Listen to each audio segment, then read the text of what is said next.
అమ్మ చిన్నప్పుడు పొడుపు కథలు అడిగేవారు కదా, గుర్తున్నాయి మీకు? ఏ పొడుపు కథలు? చిన్నప్పుడు నార్మల్ గా పొడుపు కథలు ఏమైనా గుర్తున్నాయా మీకు? గుర్తున్న ఒక పొడుపు కథ ఏదైనా చెప్పండి. నాలో ఉన్న క్రియేటివిటీ మొత్తం బయటికి తీస్తా. నాకు పొడుపు కథలు రావమ్మా.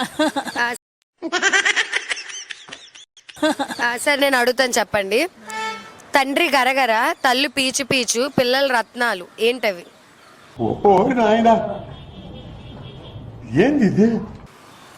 కొబ్బరికాయ కాదు. వాడు చెప్పేది ఏమిటో అర్థమైతే యాక్షనో ఆక్షనో ఏదో ఒకటి తీసుకోవచ్చు.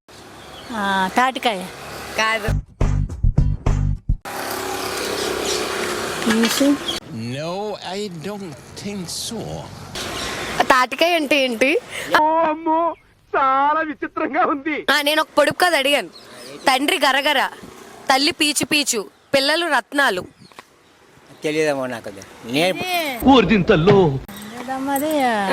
అదే చెట్టు, అదేంటి పళ్ళు ఉంటాయి. చెప్పు చెప్పు చెప్పు చెప్పు. అదే ఏం పళ్ళు?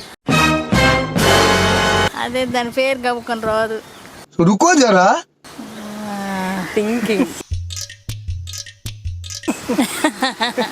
అదే అదే చెప్పండి. అది ఎలాగ ఉంటది? పండు ఉంటది. అదే ఏంటది? పోతే దానిలోనూ పళ్ళు ఉంటాయి, పిక్క ఉంటది. అదే ఏంటి? బాగా కనెక్ట్ అయినట్టుంది. పనసపండు.